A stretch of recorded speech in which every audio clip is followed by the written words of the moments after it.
Welcome to On the Point Podcast, a podcast for all things Overwatch with a heavy focus on League, discussing roster moves, weekly matchups, and the countdown to the Countdown Cup, the Department of Redundancy department. I mean, hey, it still works. It's a countdown to finals. So, sure? It's a very Spaceballs thing. Stop preparing, just go. Yeah, Yeah, a little bit, but I am looking forward to having a new tournament as am I. not this coming weekend, but next weekend. As am I. I'll be real with you. Like these first 2 weeks where we have the hero pools, I almost just want to fast forward through it. Oh, I've been enjoying them, except for the part where my teams lose and make me feel bad, but I've been enjoying them.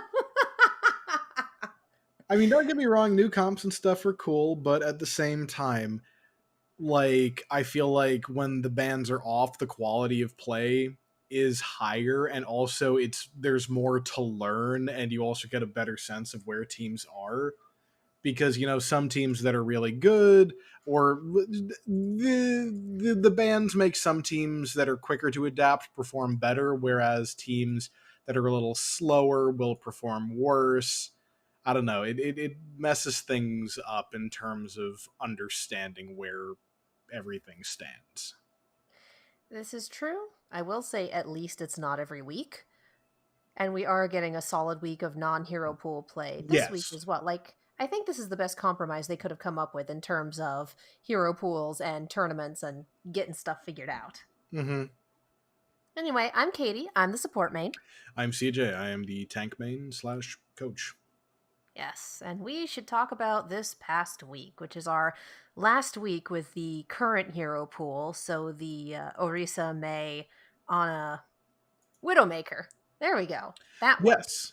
Okay, so first up, Atlanta Reign took on the Boston Uprising, and Boston, instead of rising up, fell short.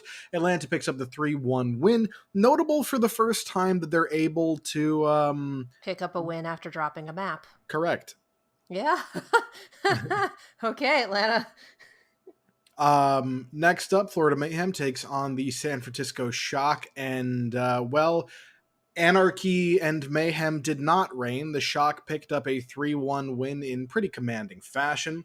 Over to APAC, the Seoul Dynasty took on the Chengdu Hunters in an absolute banger of the series that ended up with Chengdu picking up a 3-2 win. Not expected. I think we both went for Seoul on this one. I honestly don't remember. I remember flipping a coin because the thing is you don't know which team is showing up. But Chengdu over their last 3 matches, like the two this past week and the week previous, they've looked a lot better. They have. I'm not sure if it's this hero pool getting along with them or if they're just doing better, but we do have a little bit to talk about for them in the news, so I'm sure that's part of it. I think it's sort of a convalescence of factors. But moving on, because we got stuff to get through. Shanghai Dragons versus the London Spitfire. Shanghai Dragons pick up a 3-2 win. London continuing to improve as they have over the course of this season. And that's good to see. It's nice to look at APAC and not go, ah yes, this team, the absolute bottom. It's nice to have some variety in there now, to see the teams that were on top having to work harder against the teams that were on bottom, and the teams that were on bottom just doing better in general. I'll take it. Yeah, for sure. And the thing is, London, even though I've been kind of down on them over the course of the season, I did say that they have one of the widest ranges of possibilities because a lot of their players performed well in contenders, but are still relatively unproven. So there was every chance that they could do what, guys like Fielder or, last season, like the Vancouver Titans. It's entirely possible that they do just show us some shit that we didn't know they were capable of. So it was either they're not going to measure up and they're going to sort of struggle with the grueling length of schedule and the fact that they're a new team made of a bunch of different disparate parts and maybe not stack up as well against Overwatch League competition. But bit by bit, they have sort of come together as a unit. And now we're seeing Vancouver experience that same struggle. We'll get there. Yes, we So will. up next, NYXL takes on the Guangzhou Charge, and NYXL gets the win 3 fucking 0.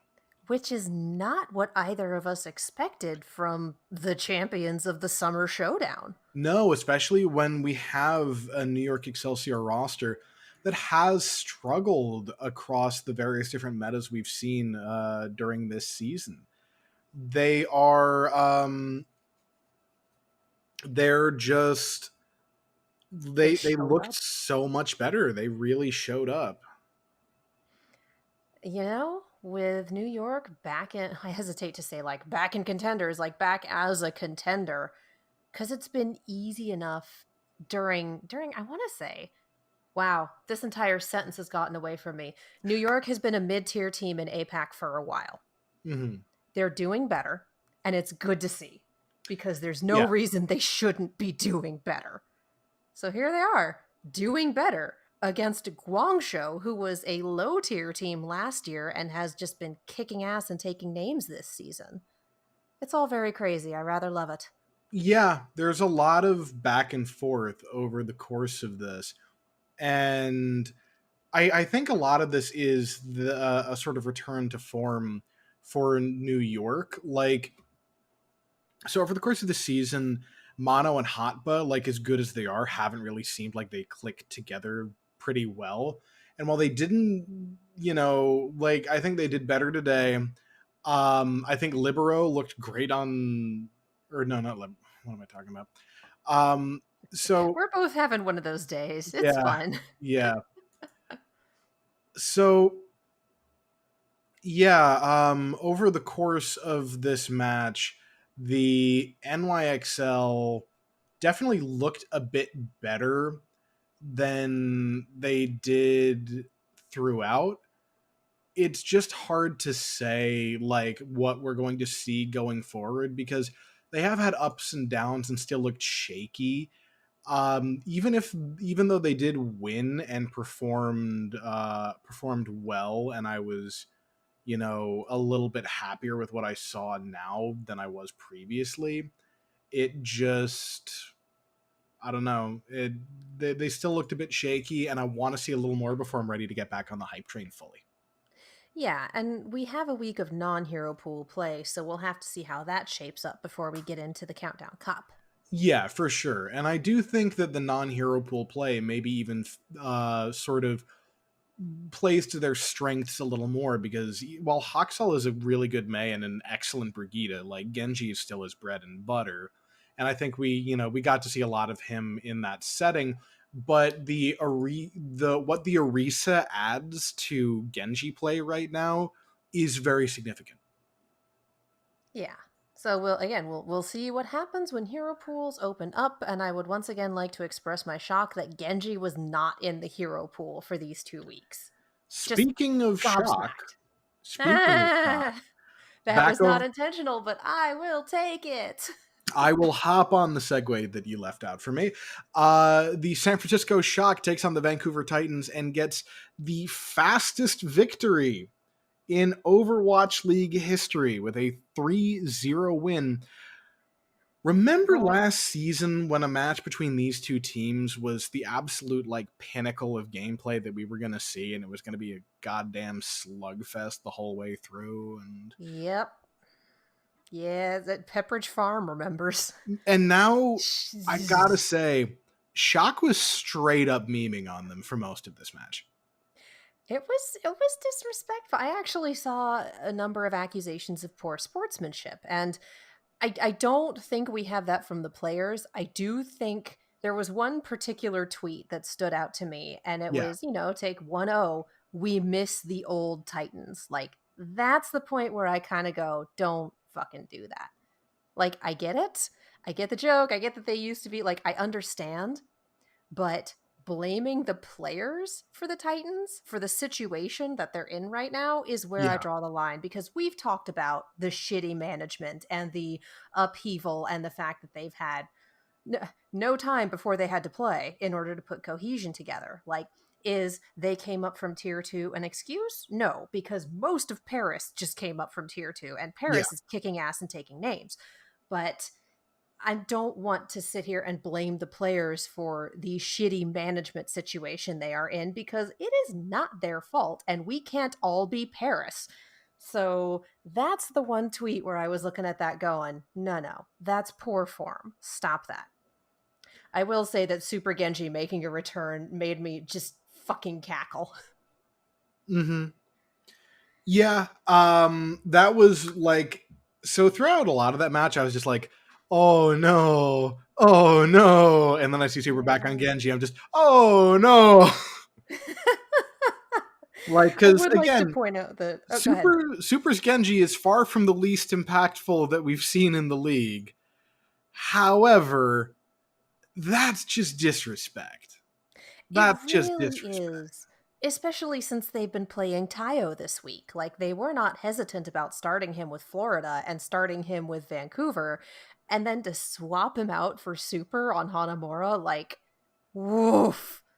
Yeah, Oof. yeah, and like, yeah, no, it's one of those things where you're very sure the game is in the bag already, so you're just willing to do the meme play because that's how far ahead you feel, and frankly, they were. But yeah, it was. Yikes. Yeah, Vancouver was looking, over the course of the season leading up to this match, like steady improvement, but they're still, to quote the classic Pokemon thing, they're still light years away from facing the San Francisco Shock. It's a unit of distance. Uh, Yeah, and they're light years behind them. There you go. there you go. Yep. Okay. Yep. I'll take it. I just this is one of those matches where it's just cruel. Like it's Yeah, basically stop, stop. They're already dead. Like it was. This was almost any team going up against Vancouver last season. Honestly, it yeah, was just an yeah. exercise. Yeah, just stop, stop. They're already dead. And I feel really bad for Vancouver, but I have to say, and I think it was Liz who pointed this out on Twitter, that the desk talked a lot instead of saying, well, yeah, San Francisco's playing really well and Vancouver really isn't. Like, well, no shit, Sherlock.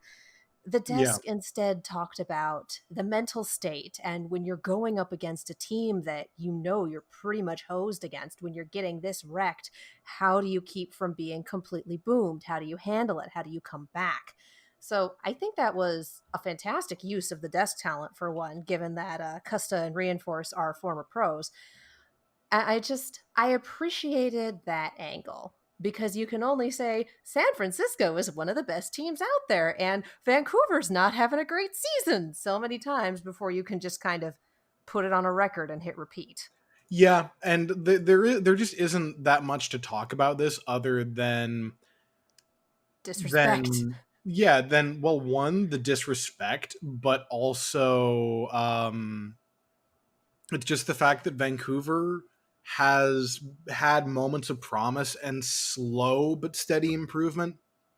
Whereas Shock has started on a very high clip, has a great track record for integrating new pieces, and we know how good of a coach Krusty and company, how good at coaching Krusty and company are. You're facing off against a team of elite players, all of whom are carries at every single position, with, I think it's pretty safe to say, the best coach in Overwatch, full stop. And you're asking a team full of people who, like, not to disparage them, but I don't think you would call them the best of the best of the best, nor It's their still a coaching staff. better it's still a better lineup than season 1 Dragons. Well, that's true, especially because like they have people that play all of the positions. Yeah, I mean, if we're looking for the absolute bottom of the barrel, like, yes, there have been lineups that have been far worse than the current Vancouver lineup. Hmm. It's just you put them up against the Shock, and there's no comparison. This Yeah, was almost a cruel match. It was incredibly enjoyable to watch as a Shock fan, and like I said, I cackled when they brought out Super because I'm kind of a jerk that way. yeah, yeah. But You have to sit back, and this is again why I refuse to blame the Titans players, because they are busting their asses and doing their best, and you just this is not a David and Goliath story. It's just not. It's David and it's Goliath and an ant. Yeah. Anyway, so I Like still you believe in can't the even. Vancouver Titans, but I still feel really bad for them because this was Yeah, woof. like again, don't get me wrong. I was as big a fan of season 2 of Vancouver as you can have, and I'm as mad at the org as you can be. But ugh. What makes it worse is that it was Shockwave's birthday that Oh day. God, I forgot. It was Shockwave's birthday, which is just like, oh, I hope someone bought him a nice dinner after that, or something. I don't think he's old enough to drink, is he? I hope someone bought him something nice after that, because happy birthday, here's a beatdown, kinda sucks. Fucking. Anyway, speaking of beatdowns, Anyway, Florida continuing Mayhem on. slap Washington Justice 3-0. Florida looking a little more like themselves after their match against the Shock previously and their sort of struggle in the Summer Showdown. After that, Boston Uprising versus Dallas Fuel. Dallas picking up the 3-1 win. In Next Blue up, Team Overwatch. yeah, Blue Team Overwatch, which is becoming increasingly unavoidable. Up next, Philadelphia Fusion versus the LA Gladiators. Fusion picks up the 3-2 win. This Gladiators. hurt me. This hurt me a lot. Yeah. Gladiators looked a bit more like their old selves, but not quite there yet. They dropped a lead. We were up 2-0. Again, I was like, oh, I have hope now. God damn it. Yeah, I want to rewatch it and just break down all the ideas that I had regarding this match. But it's one worth watching because it's one where the differences are made by a lot of little mistakes. Yeah. So yeah, so that hurt me, but we continue on. This was a weekend of hurting Katie. So Yes, but through the fire and the flames, we carry on. Next, back over to APAC, Chengdu Hunters 3-0. The Hangzhou Spark continuing the momentum that they've managed to carve for themselves I'm pretty in sure this recent was the days. yeah, I'm pretty sure this was the one that we flipped a coin over, I because think both so. teams have had such variable Well, I mean, performances. you're saying that like Seoul and Chengdu isn't in that same spot. Seoul was getting better. You say that, but every time we like would make a prediction, they would immediately fall on their face. This is also true. They were way up. They were like a fucking sine wave graph just over the course of this Seoul season. Seoul is Schrodinger's tiger. They have great potential for either way, but the second they're observed, it gets locked into place. Yeah. Next, Shanghai Dragons versus Seoul Dynasty. This one lined up a little more with the predictions. Shanghai Dragons taking the 3-0 win. And then we're back over to NA, where LA Gladiators took on the Paris Eternal. And Paris picks up the 3-0 win with, looks like the pendulum swinging back the other way for the Gladiators. The Toronto Defiant take on the Philadelphia Fusion, and the Fusion poop stomp them 3-0. Why would you And describe it that way? Why must you continue to hurt me? Why must you cause me pain? well, I mean, you say that, but the next match is Washington Justice versus the Houston Outlaws, and Justice picks up the 3-1 win, and Houston continues to slide back down the totem pole. I'm dying, Squirtle. Yeah, Houston's another one of those teams that, like, I think when they have time to practice and grow, they can improve and really sort of start to show the talent that their roster has, but the moment you kind of sweep the leg out from under them and have a hero pool in place, you just see so much of their progress just melt away, and it's hard to watch because again, despite the fact that I am a Dallas team, despite the fact that I've definitely been someone who in the past has said that the Houston Outlaws are overrated, I feel like their current roster has so much upside and there's a lot of people in their coaching staff that I have a lot of faith in. So it's frustrating to watch this struggle play out when I'm very sure they're capable of better. Yeah, it's just a matter of getting there and getting there consistently, and Yeah. sadly, we're not great at that. Yeah, and you know what? As a coach, that's a hard thing. It's as much mental as it is gameplay, and the hero pools do not make that any easier. Yeah, and I just I can't help but laugh at things that have been happening with Houston from the get go this season. Just shit going wrong on a not a meta level, but you know, their Yeah. house got flooded. They got evicted. It just all this bullshit happening. And then last Mhm. season they had no management. Well, yeah, Optic Gaming's whole implosion was a big thing in esports, and it really hurt the Outlaws last season. It's been a difficult couple of years to be an Outlaws fan. Yeah, it absolutely has. Taking a step forward a little bit and looking at the match as a whole, Ttuba looked great on Genji. Houston didn't really have much luck shutting him down, and I think we're still seeing some growing pains for the Green Squad overall. Whereas Washington, I think, has right now the same issue that they've had a lot of the time, where they have a game plan, and if you can stuff their game plan, they will struggle and probably fail. If you can't, they're gonna look a lot better. So it's going up against Washington. It's just a matter of, are you able to stuff Tuba? At the moment, yes. Which sounds Which, like a terrible game show. But, yeah, are I you mean that smarter than a fifth grader? Are you able to stuff Tuba? that I mean to me that just sounds like an insult from the 50s. Like your mother stuffs tubas. Stuff Tuba is the name of my, It's the man, I name don't of my even have ska it. band. Yeah, pretty much. I was trying to remember like a ska band so I could be like, is the name of my such and such cover band? But no, it's just a straight up ska band. Stuff Tuba. Yeah. Anyway, The lead singer wears checkerboard socks. I mean, yeah, probably. It's sky blue, water wet. Yeah. Uh, anyway, before we move on to our news segment, as always, we have a word from our sponsors, Fred's BS, Breads and Spreads by Fred.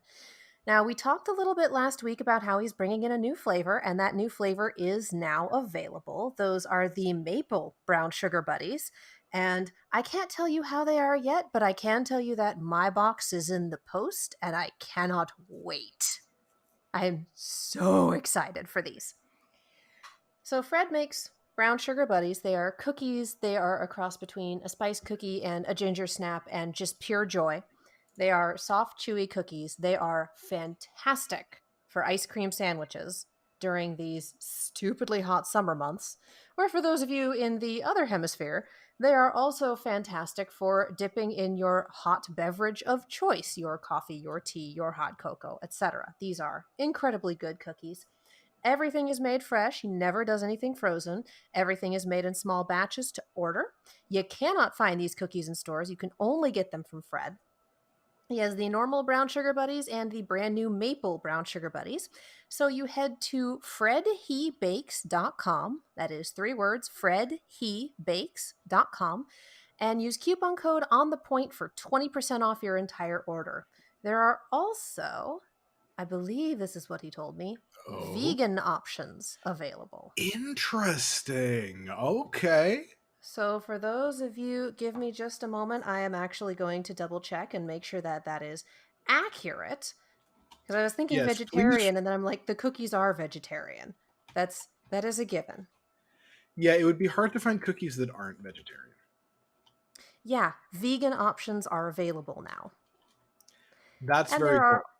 there are also some plans to bring back some other treats that were had earlier. So I will talk about those when they are released, but for now, Brown Sugar Buddies, Maple Brown Sugar Buddies, FredHeBakes.com, coupon code on the point for 20% off your entire order. Treat yourself. You deserve it.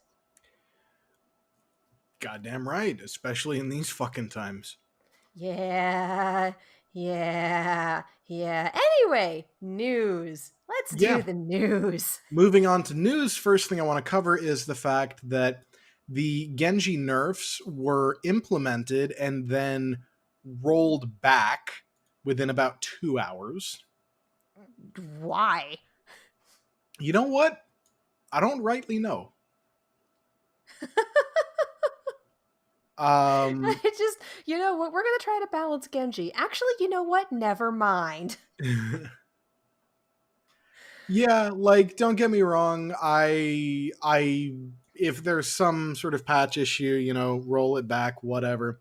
But it's just kind of comical that like you release the patch and then pull it. It's funny. I'm not surprised, but I'm wondering if weird patch stuff is the reason I've been having so much trouble connecting to the servers. Well, there's been one fairly noticeable issue that I wonder if you've encountered, where it's the doors on Route 66 Point A will like when you cap it be open and then close and then do the opening animation. No, I go into a game and then it says, "Oh, you disconnected from the servers," and it still says that I'm in a game, but it also says I'm disconnected. So if this happens when I'm in comp, I get penalized for dropping, and I have Mm, to restart the game and the Blizzard client to make it work. So it's either the patch or my Wi-Fi, and I'm not sure which. the But yeah. answer could very well be yes. Yeah. Well, it's pandemic times and I'm getting that router replaced. So, Yeah. anyway, but I'll take up my you don't need to know about the caster's issues with ants and you don't need to know about my issues with Comcast. So, Why did you say it weird? Comcast. because fuck Comcast. You know Internet what? should be a utility. It should not be $75 a month. Completely agreed. So, fuck Comcast. The news. Yes, the news. So Genji patch, that's covered and out of the way. Up next, in terms of signing, tradings, retirements, so on, we don't really have much in that regard. However, Kellex, formerly of the Boston Uprising and the Toronto Defiant, has resurfaced after retiring from the Toronto Defiant, or parting ways, I guess, and joined the British Hurricane, London Spitfire's academy team in Contenders EU. All right.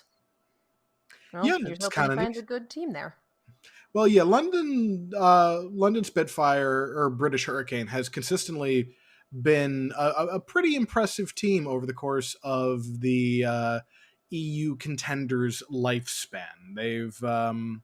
They've done well and have had their peaks and valleys, but like after rough patches, usually kind of come back up, and they've got a bunch of good players there. All right. We also have Chengdu Hunters co-head coach Dokebi, which I don't know if I'm pronouncing that right, but formerly head coach of LGE Huya over in Chinese Contenders, has stepped down from his position with the team and has been replaced by Chen, or is it Chun? I don't know. I don't know nearly enough about Chinese. Please, if anyone knows better, let me know. Yeah. But Chun, he was one of Overwatch League and Overwatch Contenders Chinese language casters who has some previous experience as an analyst in Overwatch and other games. Pretty big name in the Chinese Overwatch community, known for his insightful analysis, has, came in to act as a coach for the team. And with Takebi stepping down, he has been promoted to co-head coach along with the other Coach person who Ray. was Yeah. co-head coach with Takebi, Coach Ray. So I'm wondering how long ago did this happen versus the uptick in Chengdu's performance? Honestly, it seems to, have a bit of a correlation. Alrighty then. Well, we will have to see how Chengdu does this coming week. And I will say one thing that I really liked. Chen did a stream on Bilibili that a translation was posted in the Overwatch in the competitive Overwatch subreddit, and I very much liked what I heard from him and his mentality and how he approaches things, which is, he focused a lot on the mentality of his players and helping them maintain a positive outlook and come up with plans that suit them and what they like more than necessarily what's meta. And I think that's a very good coaching strategy. um Especially nowadays when trying to keep a good mental in the middle of a fucking pandemic is not easy. Yeah, yeah. Like the Overwatch, pro life is pretty grueling as it is Yeah. without the sudden pandemic issues. But but yeah, so he talked about his coaching mentality and a bunch of different things along those lines, and I very much liked what I was hearing from him. I thought that it's a good way of looking at things, and it seems like Ray kind of provides the strategic insight while while we have Chen kind of giving structure and just overall, you know, The strategy str- coach versus the I hesitate to say emotions coach, but you know. the yeah, but that's not an inaccurate assessment, because that is something that's very important in, team-based sports of any kind, is being able to maintain a good mentality in your team throughout ups and downs. Like that's such a big factor in Yeah. determining, like a team that has promise versus a team that is good. Yeah. Yeah. There was related. There was actually a really good article on the Valiant on the Overwatch League site Mhm. today, and a good chunk of it was Packing 10 talking about emphasis on the team's mental and how they've kept together even during the coronavirus and how they Yeah. approach this sort of thing. Like, I thought it was very well done. Yeah, and honestly, I have Packing 10 is one of those guys that I look to.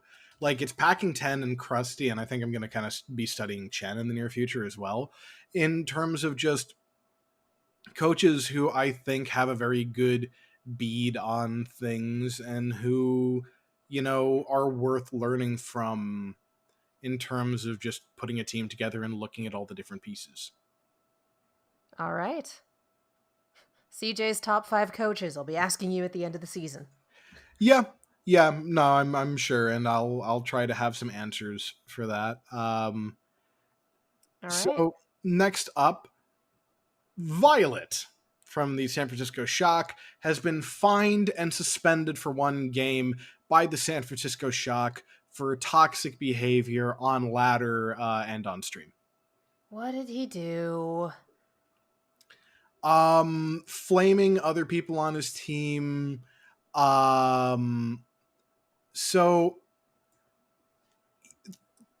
the other person that so there were a couple clips that have been going around, and basically the difficulty kind of comes to, he got angry at so clips started going around.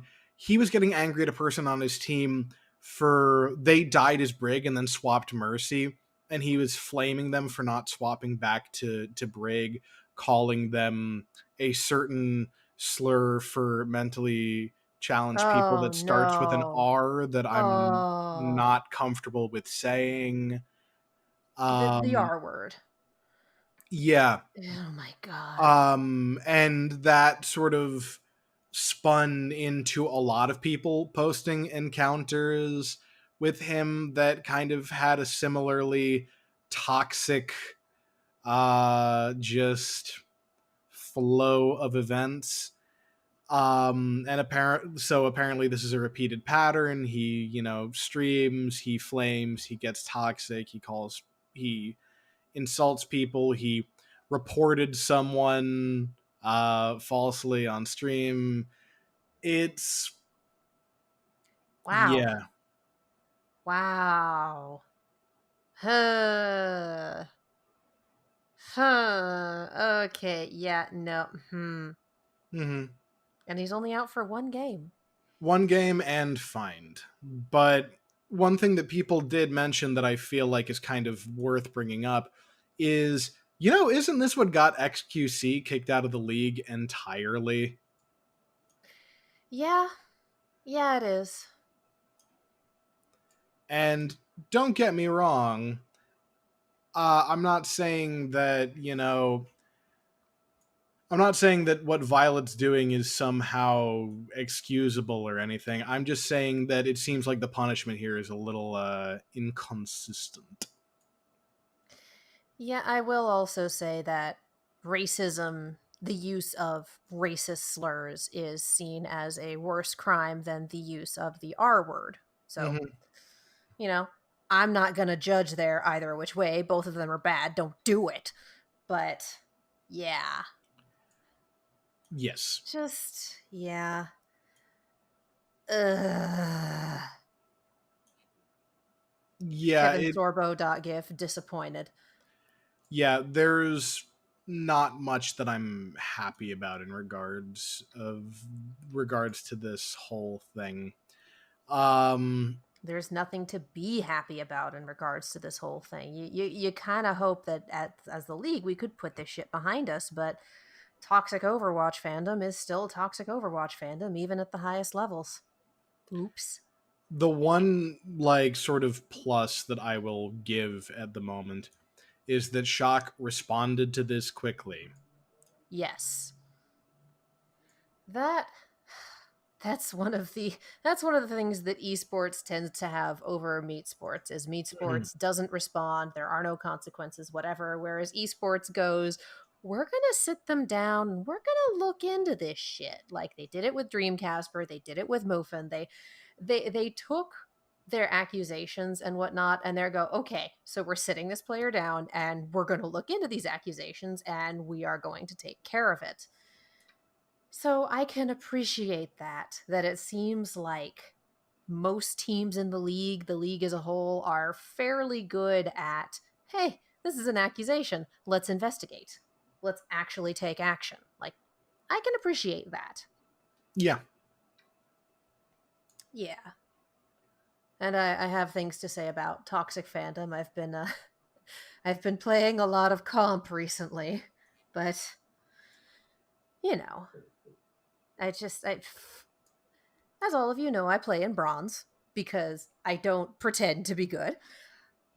And I got on a team with, fairly solid players, fairly communicative. And within 10 seconds of starting, our Lucio player goes, I'm so sorry, I'm not very good at this, but I'll do my best. And I'm like, we're in bronze. None of us are good at this. Like, it's okay, it's fine. Like, and I just kept thinking, like, what has she been through? Because it was another girl on the support line with me. Like, what has she been through in her other comp matches in fucking bronze that made her feel the need to apologize immediately upon showing up in the spawn room? Like, what the fuck happened? Whatever it was, it needed to not have happened because you should not be apologizing for your skill level, regardless of where you play. So Yeah. yeah, Overwatch fandom, do better. And she was a solid Lucio, and she saved our asses with a well placed sound barrier at one point. So, she was good.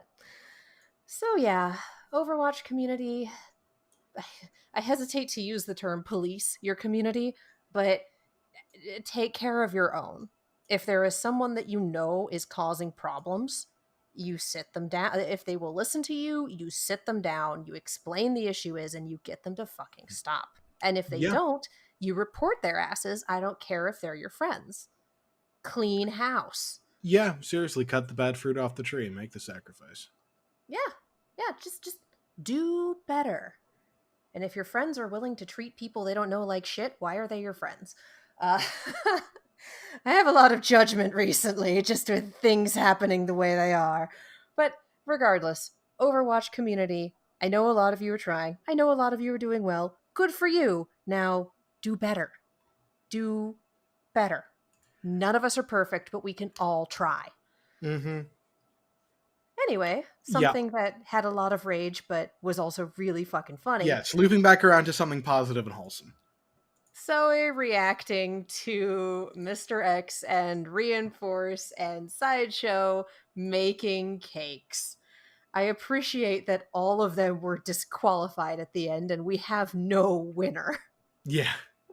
I also appreciate that it took the longest for Sideshow to get disqualified, despite the fact that he started by putting garlic in his cake.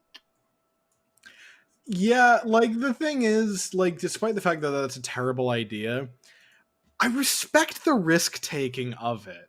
Like, you for the others, you've got the box mixes all over the place. You've got like they're taking shortcuts and sideshows out here making ill-advised decisions, but by God, he's fucking swinging.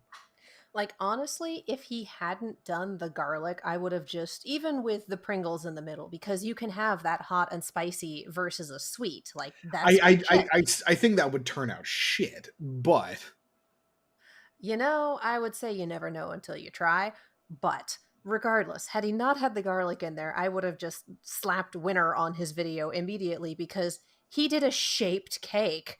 He did 3 solid layers and did like the food coloring turned out well. Like yeah, he didn't have frosting that looked like a brain. He did like he yeah. Like the decorated. thing is, his fuck up was a bad decision rather than just straight up inability. Oh yeah. I And still you know think that what? his would be an amazing nailed it audition just from a lot For of the stuff sure, that we for saw. sure. Because And putting garlic in the butter is a whole ass nailed it shenanigans, as yeah, is brain frosting, as and is and that's again. the and again, I mentioned that like one, incorporating garlic into a fat means that flavor's going to get everywhere, and two, roasting garlic really amplifies the flavor. Yeah. So I appreciate Zoe watching this. I appreciate her immediately losing her shit over Reinforce using a cake mix and then getting shirty about it. Like, I'm using a cake mix. I don't know why Zoe didn't, and she just that motherfucker.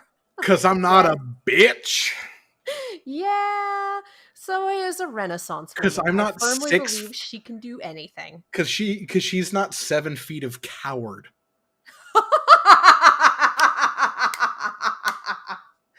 Okay, I was certain that Stuff Ttuba is the name of my ska band was going to be the title of this episode, but 7 feet of coward. God damn.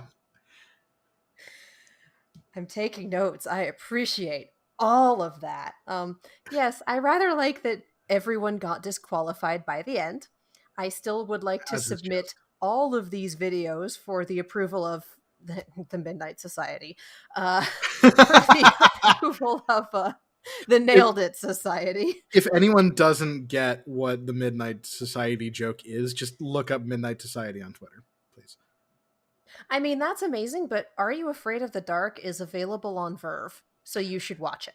Oh, that too. I'm just saying the Midnight Society Twitter account where it's just like jokes about famous horror authors and directors is just great. Oh yes, absolutely. It's beautiful.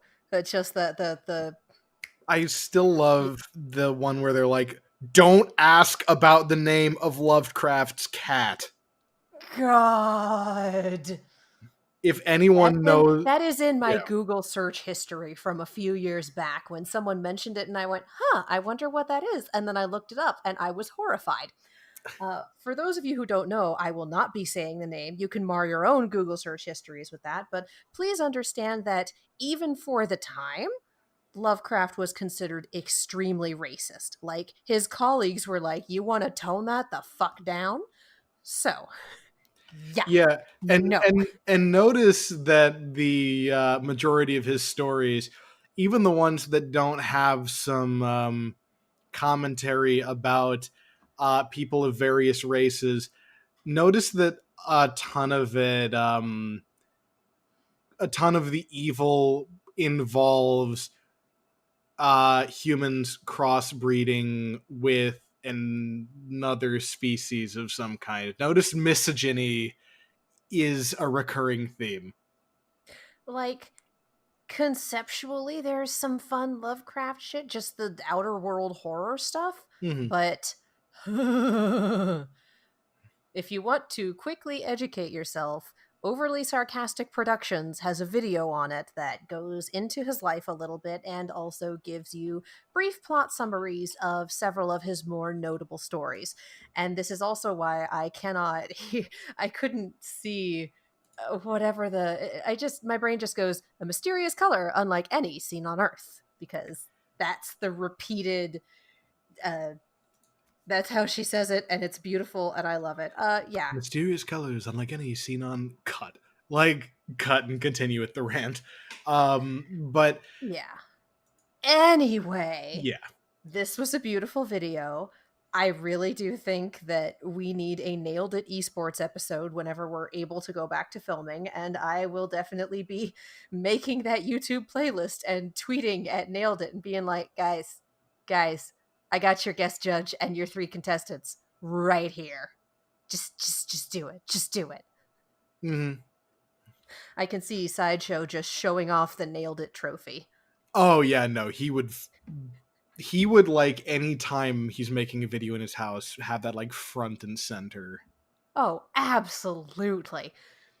Anyway, so that's what I want in my life now that I've seen the batshit insanity that can come of it. I Mhm. really need Nailed It, the Overwatch League episode with Nicole Byer losing her shit at the antics Oh of my these 3. god, please. And then Zoe and Jacques Torres just having conversations in French, just And chilling. I'm just imagining like what other like Overwatch personalities would you have in there? Like I feel like it would be hilarious to have like one have Super in there Oh and no. then have Yes. Gamsu as just the quiet, competent, nice one. That's just there to just have Super tilting off the face of the earth, and Gamsu's just like, he was getting agitated. I felt bad for him. Like, It's Nailed It. There are no competent ones. That's yeah, the I point of Nailed It. yeah, I know, but it's just like when you have juxtaposition can be such good fodder for comedy. I mean, if we're going to who do I want on a baking show, Agilities and Kariv. Oh my god. Team Gamer Snacks. They had their own baking show. Just bring it back. They can be one team on Nailed It. Yeah, Team Gamer Snacks. the difference is that it has to be both of them as one unit. Like Yes, regardless of what yes. happens, they need to be a team. Yes, exactly. Even if it's, individuals, they need to be a team. So, okay, so what if we have 3 teams of 2? So we've got Okay. Team Gamer Snacks. We have, say, Super and Choi, because we know Choi does not put up with super shit. Yeah. Who's our third team? Who are Brennan we Sideshow. thinking? Oh no, I'm not talking casters. I'm talking players. Oh, I mean, part of me wants to say Note and Gamsu because their friendship. Like the thing is, so agilities and it needs to be agilities and Kariv. It needs to be Super and Choi. It needs to be Note and Gamsu. Like because like Note and We just need this. Gamsu is like if if Agilities and Kariv's friendship was just 1,000% pure instead of like just also like what like So that would be also anyone with Jexay. yes. Okay. Okay. Raucus and Jexay. Could you imagine? Oh god, that would be hilarious. Okay, but Raucus's mom would be live tweeting the whole thing and it would be super precious. It would be Raucus's mom is amazing. yeah. Anyway, all the so is overwatch league so is moms I Linkster's mom. all the Overwatch League moms that I've met have been super nice. Fucking Zachary's mom has a picture of me on her phone somewhere because I was. Well, in one of the matches she was there, I was like leading the Dallas section, like cheering and shit, to the point where like even Alyssa was like, "Win for him!" like pointing at me. And then, yeah, Zachary's mom took a picture of me and Becca afterwards because we were just like fucking going ham for Dallas the entire time, and was just like, "It's Nice. so nice to see people cheering for my son and his team." It was very sweet. Nice. It was very sweet. Esports moms are wonderful. Overwatch Yes. League moms in particular are Yes. Yes. amazing. Linkser's mom is adorable. I love her. Just everyone to do with Linkser is great. Yes. Anyway, so we've had all the joy. We've cast our 2 nailed it esports episodes, And and I now know they're never going to happen, but I want them. it's Uh time to cast our predictions. Woo! I'm doing all these accidental segues and you're picking them up and Yes. making them perfect. It's We're a good almost team. it's almost like I've hosted for TV shows while in college, so I have a lot of practice in this. Gasp. Yeah. All right, let's get into it. So first off, Dallas Fuel versus Philadelphia Fusion. Philly. Philly. Philly. Like, the thing is, I want Dallas to win, and I think they'll be more competitive in a meta where everything is unlocked. But But it's also Philly. yeah, exactly. I think it's going to be probably like 3-1 Philly. Yeah. Might get a 3-2, but probably is it Probably. Philly if we don't go to a map 5? I mean, that's fair, but they ain't doing much of it this season. That's true. All right. Like, they're still doing it because they did it this past week. Yes. But they're not. It's not like you couldn't set your watch to it the way that you previously could. Yeah. Yeah. After that, we've got the LA Valiant versus the Houston Outlaws. Valiant. Yeah, probably the Valiant. This is going to be one of those ones where I'm like, I'm going to be happy no matter who wins, and I will also be sad no matter who wins. Well, Nobody wins when my boys are fighting. here's the thing. I might actually change my mind. I Really? might say Houston just because Houston has someone. Yeah, I'm going Houston. Because here's the thing. Really? Yes.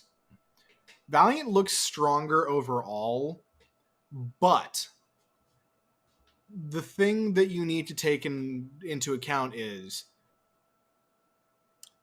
KSF's Genji. Yeah. This is If you have like this is a good point. if you have like Blase and Dante or Blase and Linkser, and KSF isn't able to pull his weight, I don't know with a DPS line that powerful if either Shax or KSP is going to be able to pull it all the way back on their own. So True. basically, it comes down to who's playing, and if basically KSF, pick it up, show me something. Houston, if you can play competently and work together and play to the meta well, I think it's possible. I think this is a game that could very well be a 3-2 that goes either way. But I think Houston's DPS line gives them a bit of an advantage. I'll give you that. I'm still saying Valiant because Widow and May are back in meta. Yeah. Or at least unlocked. Mm-hmm. And I do think that overall Valiant has better Widow play than the Outlaws. And Yeah. I say that after having just talked up Linkser a lot. Well, Linkser But is definitely a streaky player. yeah. And I mean, I love him and I'm always happy to see him on Widow. But we've seen some terrifying Widow from the Valiant. Oh, absolutely. Like, this is one of those things that could very much go either way to me. And if Houston Outlaws shows up to play, I think they have a chance at winning. Especially considering, the meta being unlocked. And I think the Valiant definitely struggles in compositions that include Genji right now. Yeah. Despite the fact that I think the Valiant is probably the stronger team overall. Should be interesting either way. Yeah, so it's one of those things of like, I think Houston has the advantage in a Genji-based comp. Would I be in any way surprised or upset or offended if the Valiant ended up pulling out the win? Not at all. It would make all the sense in the world to me. And really, I kind of think it's more likely in any other scenario. So mark this as a match to watch this week. Yeah. All right. Moving on, Seoul versus Guangzhou. Still going I'm Guangzhou. thinking. Yeah, still going Guangzhou. Yeah. London Spitfire versus Hangzhou Spark. London. London's looking better than Hangzhou has been recently. Yeah, no, I'm definitely I'm with London on this one. Oof. New York versus Shanghai. This should be fun if I'm New York gonna continues go to play up to their level. Shanghai, but I think it's a lot closer than it was. Yeah, I also think Shanghai here, but if New York continues to play up to the level that they showed us this week and that we know that they're capable of, Hmm. this could be a lot closer. This could be a very competitive match. Yeah. Speaking of the opposite of that, Paris Eternal versus the Washington Justice. I don't think Paris is going to have trouble stuffing Ttuba. No, I don't. And the thing is, I think like Paris is a team that has so many threats at so many positions that you can't count them out in anything. Yeah, yeah, and I mean it's just Sparkle versus Tuba. Sparkle every day of the week and twice on Sundays. Let's be real. Yeah. Uh, yeah. Toronto I Defiant. Oh, I go have ahead. hyped up Sparkle, prior to his debut, and everyone knows why now. I'm gonna say shit. Turns out you know what you're talking about. Hmm. Hmm. Every listener of this podcast is just like, duh. Uh, CJ knows what he's talking about in Overwatch League, and the sun is slightly warm. Uh, yeah, Toronto Defiant versus Vancouver Titans. So it's another Canada rematch. I don't know. I think Toronto's been doing better overall, but I don't think you can completely count out Vancouver here Yeah. because despite the fact that they had a poor showing this week, it was a poor showing against San Francisco. Yeah, I want to give it to Toronto, but they could very easily throw it away if they play too passively. Yeah. If they give Shockwave the room to run rampant, and that kind of in turn allows Dalton to loosen up and the rest of the team to play more aggressively, I think Vancouver can win this. I would say Toronto winning is more likely, but if they play, really passively and don't do anything to, um, if they Tech don't it take up. the initiative and sort of set the tempo, I think that it could very, very easily go away from them. Yeah, and I would not be surprised to see Vancouver just come roaring back because they got humiliated this past weekend. Yeah, They they've are got some not going shit to to want to prove. take this. Yeah, yeah, they're not going to want to take this lying down, especially against a team that they could conceivably beat. Like, Yes. it's not a given. This isn't Boston, but Yeah. Up next, Houston Outlaws versus San Francisco Shock. I'm going for shock. orange here. I'm going for Shock. I will be surprised. I will be pleasantly surprised if Houston takes a map. Yeah, that's more or less where I'm at as well. I just think Shock has better teamwork and better adaptability, and they just outgun the Outlaws on like pretty much every position. Oh yeah. Next we have Dallas Fuel versus Atlanta Rain. I'm gonna go Dallas on this one. I will as well. I think with hero pools opened up, I think they've got just a better lineup to take advantage of that. Well, the other thing is the DPS line of Atlanta hasn't been living up to the hype that we've kind of expected players of their caliber to be able to deliver on. Yeah. And Dallas has been doing all right. Dallas has been doing good. Yeah, they still have a lot of ground to gain if they want to kind of crack the upper echelon, but I think what they've shown is more hope inspiring than what we've gotten from Atlanta over the course of the season to date. Yeah. All right, moving on. The LA Gladiators versus the Florida Mayhem.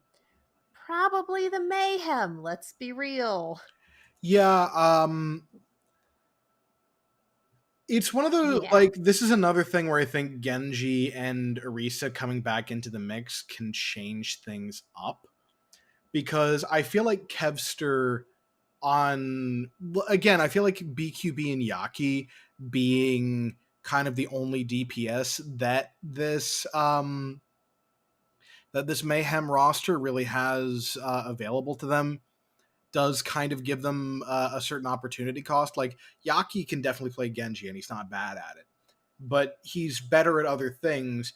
Meanwhile, BQB is better. BQB is kind of doing what he's comfortable with. But I feel like it's not the most ideal form of the Florida Mayhem with what would be the standard composition as far as I understand it. True. I would still say that just given how they've been playing Oh yeah, no, season no, as a whole for both of these teams, yeah, Florida is the safer bet, but there's hope for an LA team. yeah. Don't get me wrong. I'm not counting the Gladiators out. I think that they have quite a bit of possible. They have upset potential here. This is one of those Yeah. matches where I think it could very easily go the other way. But right now, I don't think I would vote for the Gladiators over the Mayhem. It might be a 3-1 or a 3-2, but I'm guessing Mayhem, though I wouldn't be shocked if Gladiators were able to do it. Legit. All right. Philadelphia Fuel versus the LA Valiant. The Philadelphia Fuel, eh? Wow, wow, wow, wow, wow. I was multitasking when I wrote that. That just makes me think of a team that has Who put Doha, a Decay, Carpe, and EQO as their DPS line, which is just Oh not Jesus. fair. Yep. Who put a question on the teleprompter? Uh Philadelphia Fusion I'm versus not gonna LA lie, Valiant. I caught that a while ago. I just wanted to see if you would. Fuck you. See, this is the toxic Overwatch community behavior I was talking Oh, about. oh, oh. I want you to bleep the next few words I'm saying so it sounds like I'm saying something fucking awful. No. Damn No, because that's editing work for me and I don't like that. it. it would Stop be asking me to do special things. it would be funny though. It would be funny though. It would, but I'm not doing it. Yeah. Uh, We've already got 7 feet of coward and that's enough. anyway, the Philadelphia Fusion. Yeah, absolutely. Yikes. And finally, we have our Countdown Cup play-in match, which we have no idea who's going to be in this. Yeah, so basically, here's the way that this kind of shakes out is that we, looking at the Summer Showdown and the way that that's worked in the previous matches, I think it was week, what was it, like 23 that led into the Yeah, and it was the Summer lowest Showdown? tier. It's the 12th and 13th seed from the NA region. Mm-hmm. Okay, so basically, right now, starting from the top going down, we have the sorry, I'm just flipping through stuff. There we go. Paris Eternal is at the top, 3-0 with a +9 map differential, followed by the Shock at a +8. Next is the Fusion, then the Fuel, then the Mayhem, then the Rain, Valiant, Gladiators, Defiant, Justice, Outlaws, Uprising. Or Outlaws, Titans, Uprising. Okay. So it could be any number of essentially those bottom 4 teams. Yeah, so it's going to be, it's going to be the Justice, the Outlaws, the Titans, or the Uprising.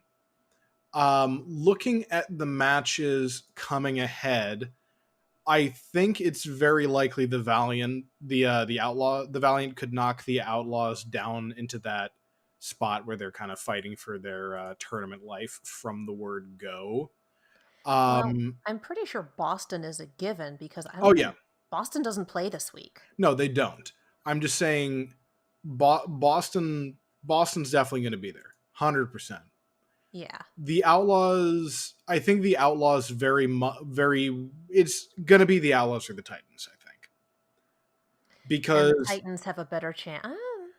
well, Well, the Outlaws have 2 chances to win, but let's be real, the Outlaws have 1 chance to win. yeah, that's exactly it. So I think the Outlaws have a shot against the LA Valiant. If they lose against the Valiant, they're probably going down there. Whereas I think Toronto versus Vancouver, Vancouver has a better shot over Toronto. And if that ends up happening, they kind of save themselves from that position if the Outlaws lose that LA match.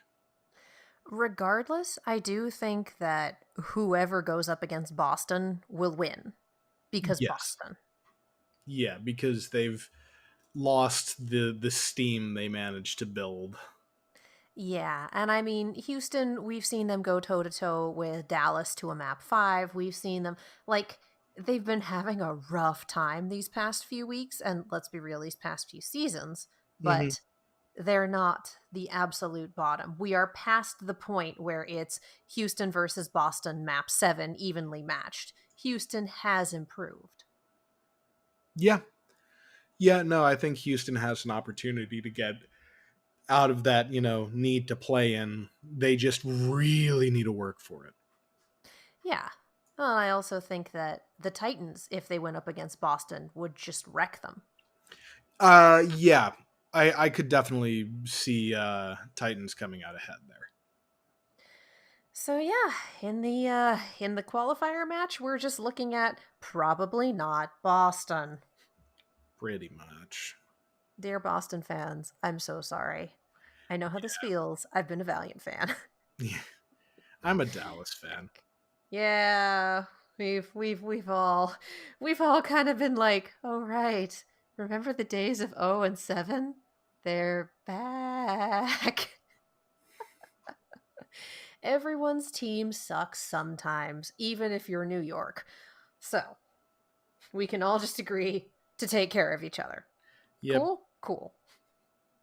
Nobody gets to lord it over anyone else because who knows, maybe next year your team will be terrible. We don't know.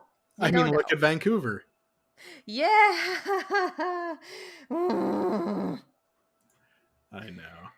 I I feel hurt like it would take myself. something catastrophic for that to happen to the Shock, but stares at the entirety of 2020. Uh yeah. Yeah, we're not allowed to have nice things. The nice things we hypothetically get to have come in 2021. Like, Yeah. Yeah. But we've made ourselves sad again. yeah. Think of the nailed it episode. Think of the nailed it episode. We'll probably get nailed it back in 2021, and maybe we'll get nailed it esports edition. I Wouldn't w- that be something? if Nailed It comes back on G4 in 2021. What? G4 is coming back in 2021. I'm aware that G4 is coming back in But 2021. I'm I don't saying, think Netflix will ever give up nailed it. but here's the thing. Imagine Nailed It about building a PC. That is some deep cut nerd shit, and I can I definitely know. see them doing that. I mean, all you need to do is look at the reaction to The Verge's PC build from a couple of years ago to see how that. Which, by the way, if anyone is somewhat knowledgeable about building computers and hasn't seen that, I very much urge you to watch it. I've very rarely seen something so comprehensively wrong, down to like the smallest, most innocuous detail of calling zip ties tweezers. I was gonna say, we did watch Sideshow put garlic in a cake, and then you said that, and I went, oh, oh, Well, yeah, no, it's just oh. like literally everything you could get wrong. He put his RAM sticks in a single channel configuration, which means you're only getting like half the power. He like bukkake'd his friggin' CPU with thermal paste, which is no. Thank you He for that verb, by the way. Jesus. All right. All right. it's the only descriptor that really fits what he did there. Okay. Just, yep. Okay. Watch the video. We should move on. Yeah. I think we've done probably 4 video recs in here, and only one of them is Overwatch related, but that's Yeah. okay. Yeah. That's okay. Yeah. I think that is about all we have this week. I say that like it wasn't a good amount. And we're going into week 26 with no hero pool and some hope. None Yep. hero pool with left hope. I'm in. Yeah. Yeah. Yeah, pretty I much. And I that will yeah. make stupid old meme jokes forever. None pizza with left beef and Spiders George are my jam. So, Yeah. yeah. Um, I'm Katie. You can follow me all over the social medias as well as on YouTube and Twitch at Kiaxet. That is Kiaxet. I am also on another podcast called Rooster Team Radio where we talk about all things Rooster Teeth, and we recently covered the Comic Con at Home Rooster Teeth panel, talked about the developments for the new shows, all that fun stuff. Head on over to Anchor or any place where you can obtain your podcasts and check that out. I'm CJ. I'm on Twitter at @the_rage_nerd. You can follow me there, though I admittedly don't post too much. If you're a fan of the Sci-Fi Channel or Critical Role, check out the TV show that I worked on this past year, The Great Debate. This coming week, we're going to have an episode with the entire cast of Critical Role, all 8 of them, which I pitched on literally my first day of the job, and that episode was my baby, so that's going to be on TV soon, and I'm kind of freaking out. Also, check out Decima Overwatch on Twitter. I am the strategic coach for Decima. Yeah, and just check us out. Follow that for updates when we're playing in tournaments. Yeah. And as always, supporting our sponsor supports us, so head to fredhebakes.com and use On The Point for 20% off your entire order. Seriously, them cookies, they good. And as always, we end with the important things. Wear a mask. I don't care if you're only going outside to check your mail or walk your dog. Wear a mask. Stay inside. Support your essential workers. Thank you to our essential workers who have been busting their asses during this entire crazy time. Support your essential workers. Black Lives Matter. Black Trans Lives Matter. Black LGBTQIA Lives Matter. Black Lives Matter. Arrest the cops who murdered Breonna Taylor. Support your protesters. Protest if you're able. Yeah, register to vote, you guys, and save the post office because that's going to help us vote. Yes. All of those things. Take care of each other. It's the only way we're going to get through this. And we love you. Is there anything else? Nope. Let's see 9.